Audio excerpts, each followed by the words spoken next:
حضور علیہ السلام سے جب پوچھا گیا کہ حضور سب سے بڑا گناہ کون سا ہے، تو آقا کریم علیہ الصلوۃ والسلام نے فرمایا کہ سب سے بڑا گناہ یہ ہے کہ ان تجعل للہ ندا، کہ تو اللہ کے ساتھ کسی کو شریک ٹھہرائے، وہو خالقک، حالانکہ اس نے تجھے پیدا کیا، تجھے تخلیق کیا، اور تو اس کا شریک بنا کے بیٹھ جائے، کہ یہ سب سے بڑا گناہ ہے۔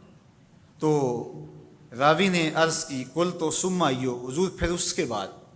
تو آقا کریم نے فرمایا ثم ان تقتل ولدک خشیۃ ان یطعم معک، تو بچے کو اس لیے قتل کر دے کہ یہ کس طرح میں اس کو پال سکوں گا۔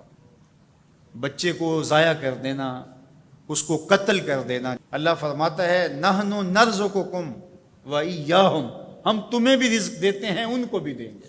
تیسری بات حضور نے فرمایا ان تزانی بحلیلۃ جارک، آپ ہمسائے کی بیوی کے ساتھ بدکاری کریں، تو یہ بڑے گناہوں میں سے۔ ہمسایہ ماں جائے کی طرح ہوتا ہے، اس کی دیوار سانجھی ہوتی ہے، اس کی عزت سانجھی ہوتی ہے، اور اگر کوئی شخص طاق میں رہے اور ہمسایوں کے گھر گھس کے ان کی آبرو ریزی کر دے، تو یہ تین بڑے گناہ جو ہیں ان میں سے ایک بڑا گناہ اللہ کے محبوب علیہ السلام نے ارشاد فرمایا۔ حضرت عبداللہ ابن مسعود رضی اللہ تعالی عنہ سے یہ روایت مروی ہے کہ لا احد اغیر من اللہ عز وجل، اللہ سے زیادہ کوئی غیرت مند نہیں ہے، اللہ سب سے زیادہ غیرت مند ہے، اور اس کی غیرت کا تقاضا یہ ہے وَلِذَالِكَ حَرَّمَ الْفَوَاحِشَ مَا ظَهَرَ مِنْهَا وَمَا بَطَنَ، کہ اس نے بے حیائی کو چاہے وہ پوشیدہ طور پہ کی جائے یا اعلانیہ طور پہ کی جائے، اس کو پسند نہیں کیا، اور اس سے اس نے منع کر دیا، اور لوگوں کو روک دیا، حرام قرار دے دیا، اس لیے کہ وہ خود غیرت مند ہے۔ غیرت مند مالک غیرت کا سبق دیتا ہے اپنی مخلوق کو۔ اللہ تعالیٰ قرآن مجید میں ارشاد فرمایا وَلَا تَقْرَبُوا الْفَوَاحِشَ مَا ظَهَرَ مِنْهَا وَمَا بَطَنَ، فحش کام کے قریب نہ جانا، وہ اعلانیہ طور پہ کرو یا وہ مخفی طور پہ کرو۔ تو مفسرین نے لکھا کہ جو بدکاری ہے وہ مخفی فحش ہے، اور شراب نوشی یہ اعلانیہ فحش ہے۔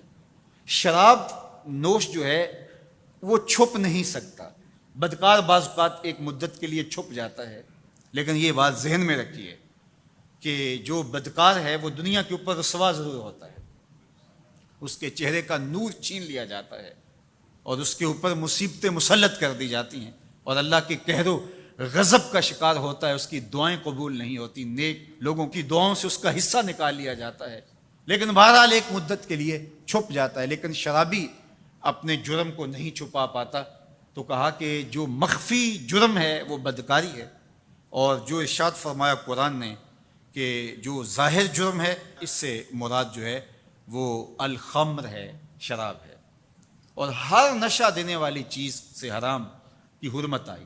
کل مسکر خمر و کل خمر حرام، فرمایا ہر نشہ آور چیز شراب ہے، اور ہر شراب حرام قرار دے دی گئی ہے۔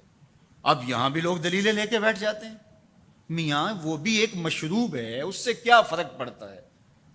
میاں جب رب نے کہہ دیا تو بات ختم ہو گئی۔ ایک یہودی کے پاس ایک مسلمان مہمان ٹھہرا، تو اس نے انگور پیش کیے، تو اس نے بڑے شوق سے لیے، تو تھوڑی دیر کے بعد وہ شراب لے آیا۔ اس نے کہا استغفر اللہ، میں مسلمان ہوں، میں شراب نہیں لیتا۔ تو اس نے ہنس کے کہا یہ جو انگور آپ نے کھائے ہیں شراب اسی سے کشید ہوتی ہے۔ تو اس مسلمان نے کہا کہ آپ کی اہلیہ کدھر ہے؟ تو وہ اپنی اہلیہ کو بلا لایا، تو کہا آپ کی کوئی اولاد بھی ہے؟ کہا ہاں میری بیٹی ہے، اس کو بھی بلا لاؤ۔ تو اس کو بھی بلا لایا۔ جب دونوں آ کھڑی ہوئی تو کہا کہ یہ حلال ہے تیرے لیے، اور یہ بیٹی اسی کی ہے، اور یہ حلال نہیں ہے۔ تو جب اس یہودی نے یہ بات سنی فقال اشہد ان لا الہ الا اللہ وحدہ لا شریک لہ واشہد ان محمدا عبدہ ورسولہ، کہا اتنی خوبصورت دلیل، اتنی خوبصورت دلیل، کہا انگور سے شراب نکلی ہے تو شراب حرام کیوں، انگور حلال کیوں؟ تو کہا مجھے یہ بتاؤ کہ تمہاری بیوی تمہارے لیے حلال ہے، تمہاری بیٹی تمہارے لیے حرام کیوں؟ کہا بات سمجھ میں آ گئی۔ تو میرے رب نے، بعض کا تو اس کی حکمتیں ہمارے علم میں نہیں ہوتی، اور حکمت نہ جاننے کی وجہ سے ہم کہتے ہیں کہ یار یہ بات سمجھ میں نہیں آتی۔ یہی تو ہمیں بتایا گیا کہ جو سمجھ میں آئے اس کو بھی ماننا ہے، جو نہیں سمجھ میں آئے اس کو بھی ماننا ہے۔ ہم جنت کو مانتے ہیں نا، دیکھا ہے، یا رب کو مانتے ہیں، دیکھا ہے، وہ سمجھ میں آتا ہے، تو دل میں تو آتا ہے، سمجھ میں نہیں آتا، میں جان گیا بس تیری پہچان یہی ہے۔ ہم تو سب سے بڑی حقیقت کو بغیر دیکھے مانتے ہیں، بغیر سمجھے مانتے ہیں۔ ادراک فہم کی حدود سے ورا ہے، عقل و خرد کے دائروں سے ورا ہے، لیکن اس حقیقت کو ہم مانتے ہیں تو اس کے کہے ہوئے کو کیوں نہیں مانتے؟